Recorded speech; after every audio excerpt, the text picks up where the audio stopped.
Well, good morning, everybody. I'll just give a minute for everyone to settle into the room.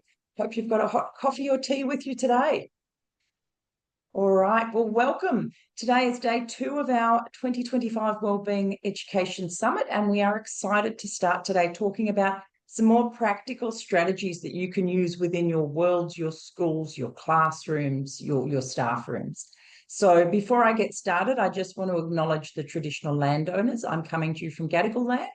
And we, as a board and as an organisation, really respect and appreciate the Aboriginal community and their knowledge and their wisdom around coming together as a community, learning from one another, and really embedding through nature to set everybody up for success. So we really do want to acknowledge the elders, traditional, past, present, and emerging, my apologies, and to respect their wisdom in our learning and in our coming together as a network. Today, I'm coming to you to talk more about how we can actually improve wellbeing within our own spaces. I'm Catherine Taylor. I'm chair and one of the directors of Wellbeing Australia. Our focus is all about positive, proactive strategies. So we find a lot of the work that's happening out there is a lot of theory-based academia that isn't always applicable into the niche spaces that we're working in. So a lot of our audience was asking us to provide very tangible hands-on solutions that they could reflect on, that they could consider in the context of their own schools or organisations and be able to think differently. So today's session actually came from one of our executive breakfasts where we were having a conversation about the unseen within our staff rooms, the unseen within our organisations, and as leaders, how we really start to look up and out rather than being so boxed on those issues, that firefighting and those problems that are happening. So today I am thrilled to welcome Maria. Thank you, Maria. You're on screen now so that you know, to join us to share, good morning, to share your theory and concept around the Iceberg Theory. So for those that don't know what the Iceberg Theory is, I know you're going to go through it, but can you give us just a high level, what is it that we're going to learn today while I'm going to pop some slides up to share? Yep, so today we're going to just have a look at the Iceberg Theory. If you think of an iceberg where the top, we only see the top, but we don't see what's going on underneath. So what is it that is going on? And if we only stay on the top, then we're working not with that holistic effect. And so it's so important to dig a bit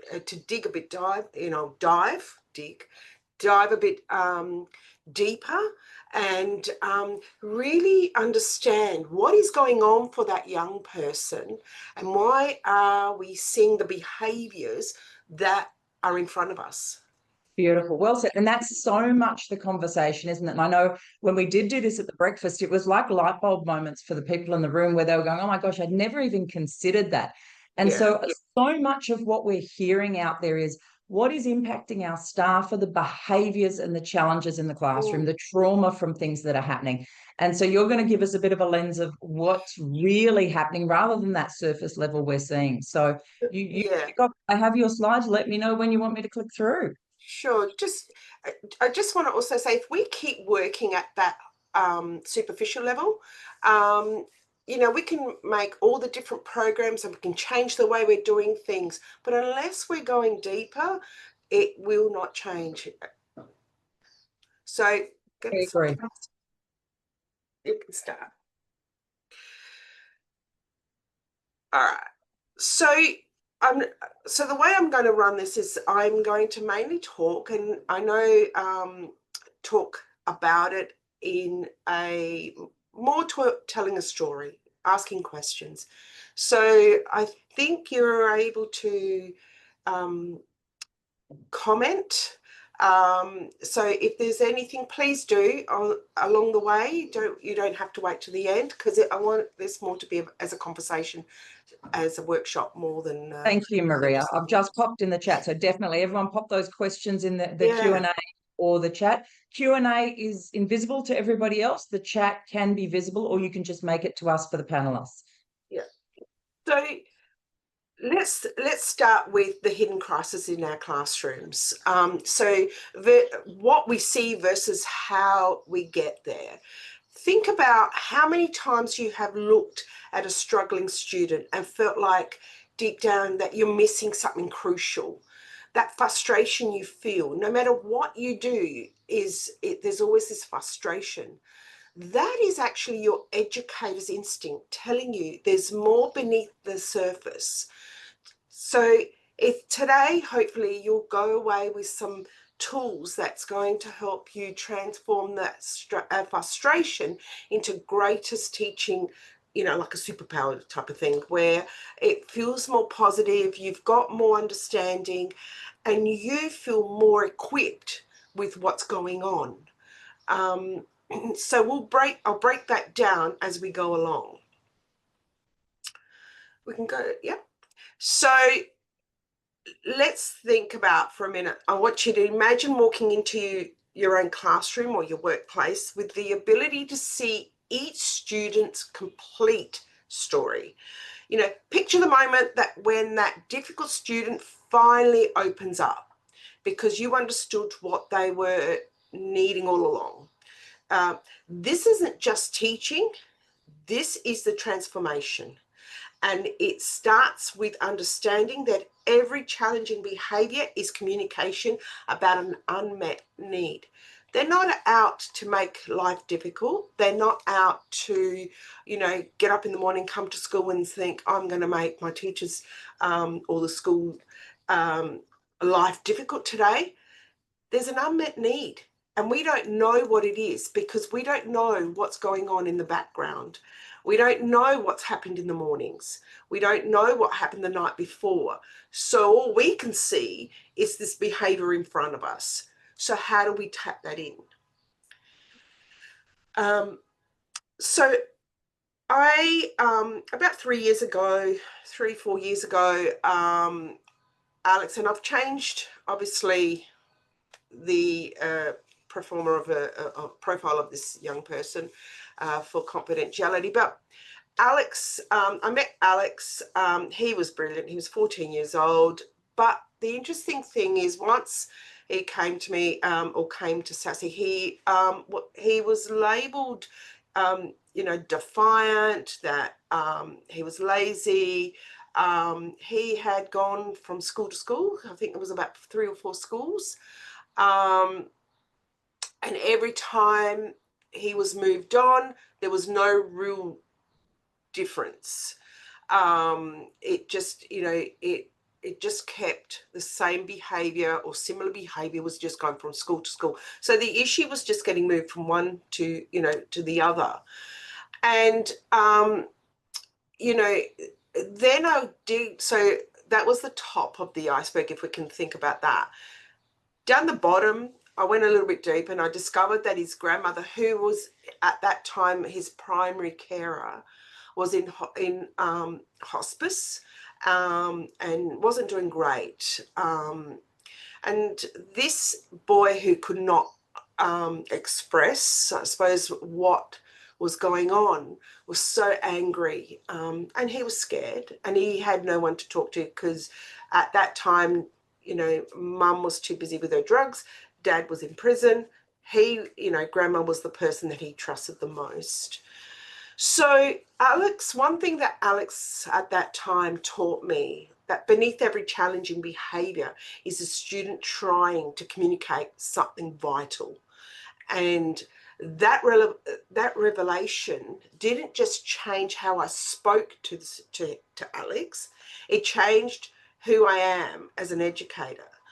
The day I stopped seeing problems and started seeing stories was the day I felt I became more of an educator than anything else. And I think that if we can do that for more of our young people, we will be able to help. They don't need fixing, they just need understanding. It's so true. And do you know the interesting thing I hear from so many people? That when they become adults, they reflect back and they say, I was a nightmare in the classroom because I was absolutely aggressive at people because so they'd come to a point of really understanding it. But that you being able to rise up to go, okay, well, I'm going to have to do something different here because something more is happening. Because that theme of someone moving from school to school to school is so common, so incredibly common. And like you say, we can't just keep band-aiding it and pretending that everything sits with that one person, especially like a young person dealing with such complex needs. Exactly. And, you know, the change in their lives by just shifting the understanding, the connection, by just shifting my language, you know, not only was a revelation for me, but made a big impact on that young person. Yeah. Yeah. You can go to the next one. So the thing is with Alex, and I'm going to go back to that, it's about not staying, you know, the reason why we stay on the surface level, and I want to make this really clear, it doesn't just happen to understand, because our brains look at a person, and through our eyes and our senses, the first instinct will come. But we're not staying surface level. We've got to understand that we're not staying surface level because we don't care. Staff, teachers care, youth workers care. We're doing it because the system has trained us to focus on what is the easiest measure. And that's why we do it. But I wonder, what if I told you that going deeper actually makes everything easier, not harder? The thing is, at the time, you know, and it was very, I remember very early in my career, when I was a counsellor, I used to think, oh, why do I want to know more? Because, you know, do I really want to know this? But yeah, you do, because it actually makes it easier, and it's actually easier to understand where they're coming from. And the other thing is, it's also, we've got to remember that when our young people with trauma, mental health, our young people, it starts to heal from bottom up, from the spinal cord up. So you know, it's not just that frontal lobe where that rational side of the brain heals, it's right down the bottom. And so it needs time. And by us going deeper, we're understanding what's happening down here and not so much just on that surface level. The other thing is that we've got to understand that we're not counsellors. We're not saying we've got to become a counsellor. It's about becoming more of an effective educator. When you understand the why behind the behaviour, you can respond with precision instead of guessing or being reactive. So true. And it's an interesting one, isn't it? Because education is relational. That's what it Yeah. is. And Yeah. so your school is a school that you founded and you lead in terms of a school for trauma-based students. But Yeah. every single school, every single organization with young people now, and I would beg to say without young people, has mental health and trauma within. So we all Yeah. need to start accepting these things as not being a failing of the person or anything like that. It's very much about these are real, tangible pieces of all of us Yeah. now. Yeah. And we need to be thinking differently rather than trying to push it aside. It's fascinating because so many schools will say, teachers will say to me, but they need to respect me. And my response is always, but we need to respect them. And so what you're really speaking to is respecting that there's a reason behind what that surface level behavior is. Yeah. You've got to ask yourself, is it more important to be understood or to understand? Yeah. You know, and that's a question. It's funny because in the past, and there are times I still use it, when we were interviewing for staff here, the one question I would always ask, is it more important to be understood or is it more important to understand? You know, and obviously, yes, we want to be understood, but we need to understand these young people before we are understood. And so, you know, and so we need to understand these young people, and eventually they will understand us. but we have to build that connection. Absolutely. You know, look, we stay at the, like I said before, we stay at this because, you know, if you think about it, you know, you have so many young people in your classrooms, and you've only got X amount of minutes in your to run a program, or and I say program, I mean subjects. We call them program here because of our language difference. You know, there's not enough time in the day to get it, you know, to understand everybody, or there's standardized testings that needs to be done, or, you know, like NAPLAN or whatever else maybe. And there are times where, even when I've spoken to staff and all that, you know, they'll say, do I want to go deeper because, you know, I'm just overwhelmed, you know, I haven't got the time. Yeah, you do. No matter what, we want to know, because if we don't, then we'll always be working at that surface level, and we're not doing justice for them and for ourselves too as a career. And we'll be overwhelmed continually, right? So what we Continually. want to avoid is actually going to continue. And you will end up taking things personal because you're not understanding the why. And if you understand the why, then it's easier to not take things personal, because you know that they're coming from this or that or whatever when they have an outburst. Yep. Coming. Sorry. Oh, good. So if we think about it, in the iceberg, so this is, I've put this together as a bit of a, like, let's say, toolkit. It's like, you know, being an educator is like being a detective. You know, you've got to, you know, but the detective of human potential. We're looking for their potential. And if we think about it, the first thing we need to do is observe. Just stand back and observe. Watch if there's patterns in their behaviors. If it's, you know, if it's first thing in the morning, they're getting, you know, they come in all in a bad mood, or if it's at the end of the day because they're about to leave you. Does that change? You know, what is their behavior saying? The second layer is situational. What's actually happening at home, at life, peer relationships, their health? You know, do they have, is there something that's changed? You know, that is the second layer that we need to think about. The third layer, which is, and usually I work with this one first, I go 3, 2, 1. But the third layer is the core needs. Maslow's hierarchy works works side by side with iceberg theory.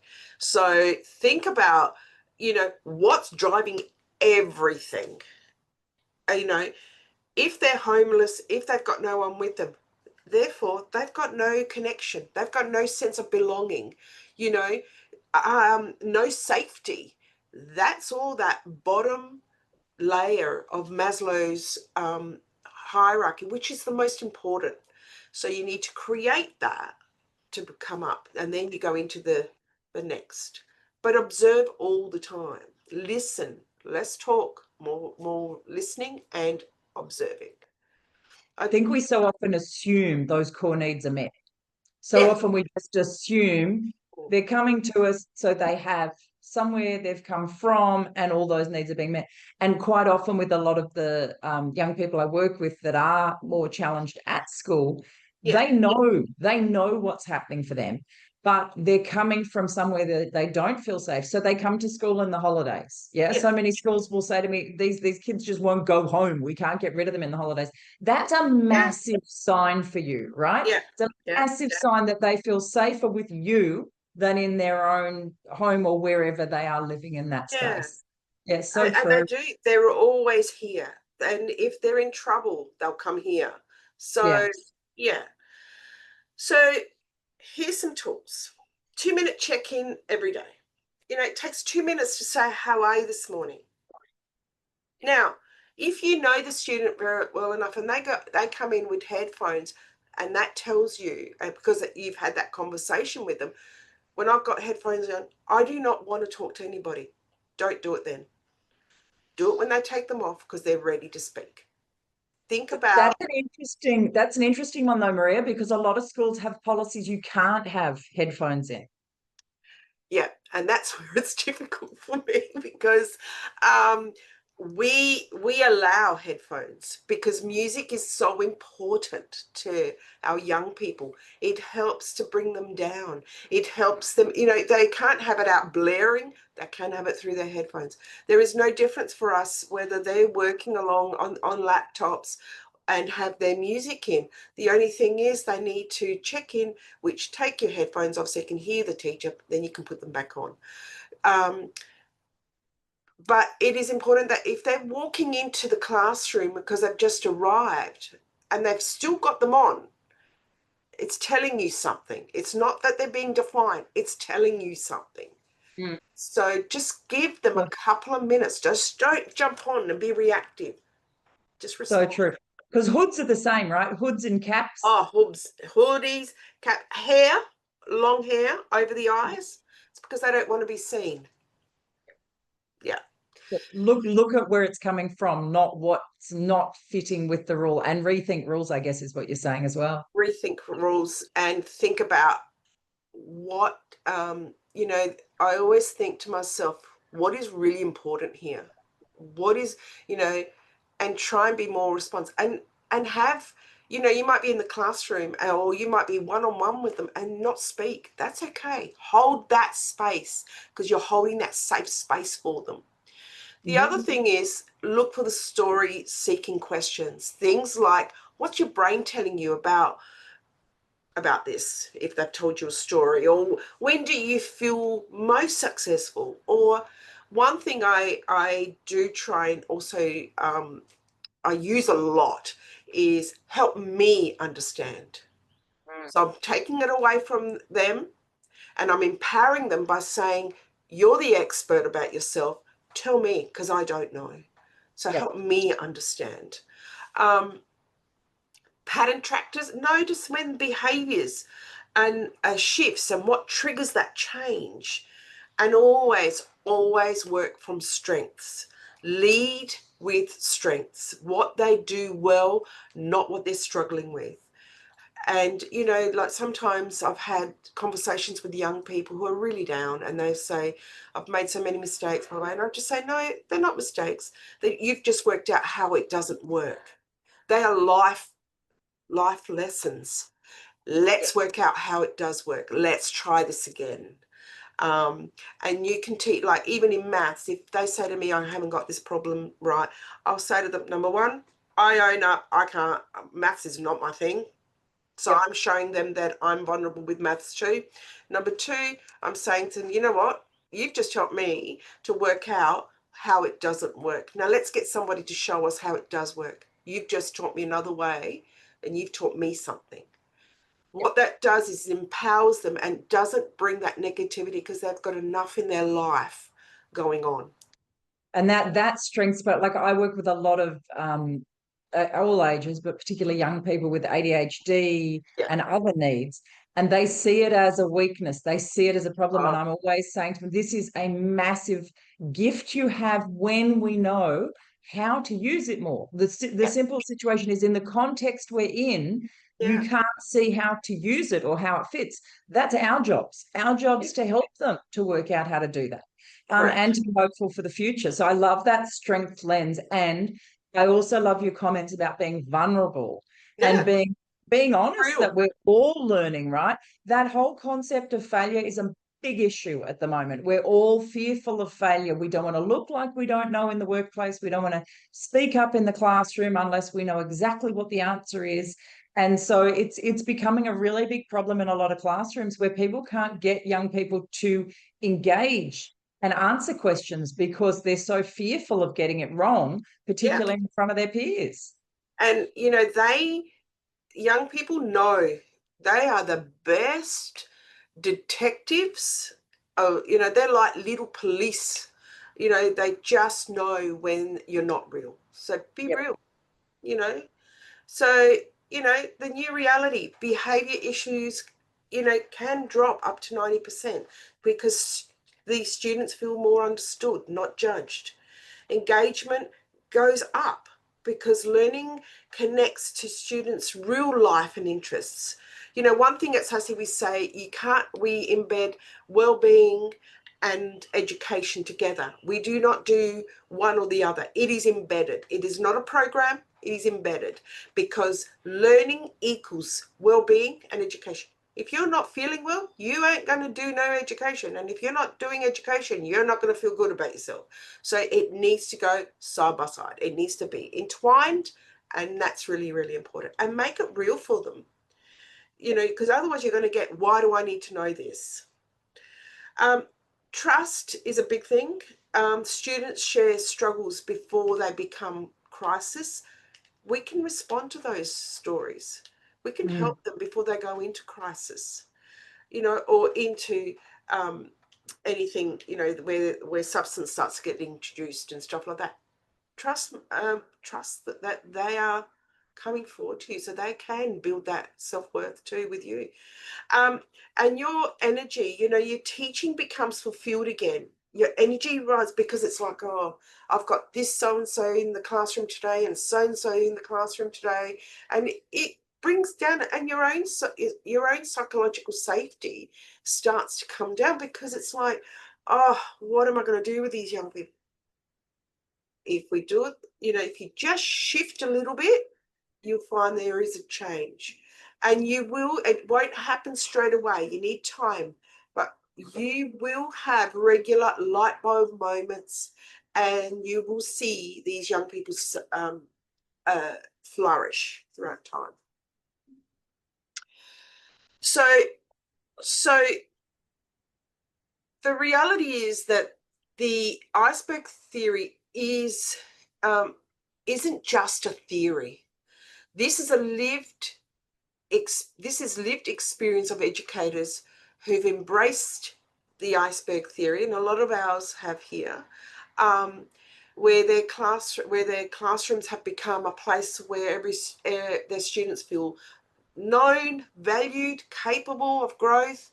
They know that they are safe to ask questions. It becomes real and it becomes a ripple effect.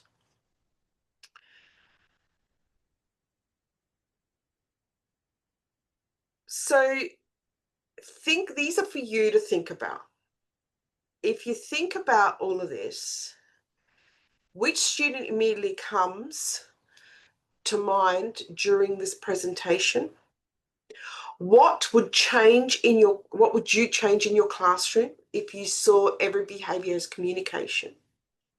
And how might your own iceberg, your deeper motivation and experience connect with your students' stories? They are reflective questions for you because reflection is so important. Well, we can only make the change with reflection, right? Absolutely. If you don't reflect on your practice and what you're doing, then how do you make that change? And what do you know what to do? Amazing. My goodness, you fitted so much into that half hour. You're a But powerhouse.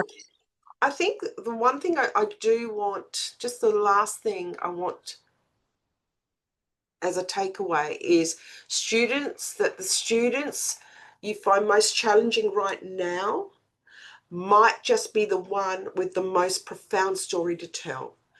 If you've got the willingness to look beneath the surface, it will change a lot.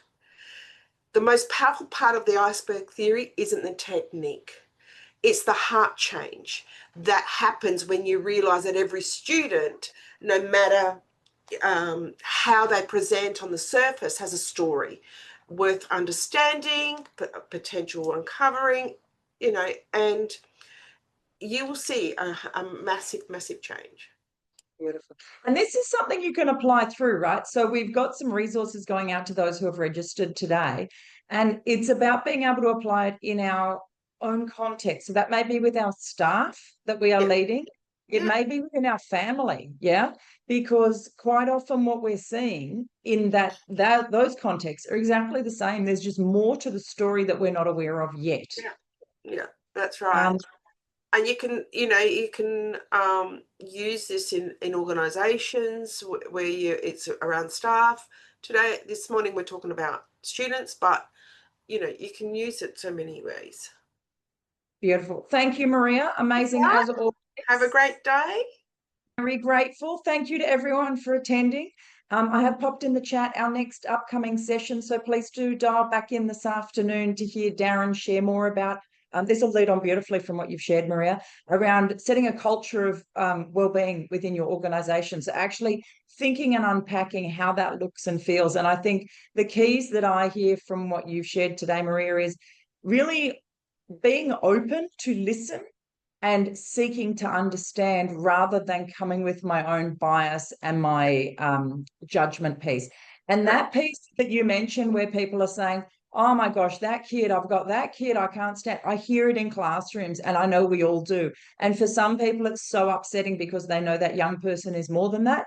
And for others, it's reinforcing. So they're going to the next class with people taking that judgment and holding that judgment. So it is a challenging one. But what I really love is the way you've expressed the connection to our energy in our own professional and personal worlds is coming from our response to other people. And that's a beautiful connection to what we'll discuss this afternoon with Darren. And then tomorrow we're going to have 2 more sessions. One is Dr. Chan talking about burnout and starting to see those signs. And then Maria, we are back tomorrow afternoon to wrap up and take everybody through a guided audit of their well-being, just so that people can really assess where they're at and where they're going. So huge thanks to you, Maria. Thank you to everyone for joining. We will be emailing those resources and information soon. As you leave the session, you will get an opportunity to complete a survey. Please do, because this helps us to continue to build what we're doing and where we're delivering. Thank you for your very kind words. So Lee's just thanked you, Maria, in terms of what you're doing and sharing your skills and experience. Thank you all. Have a wonderful day. See ya.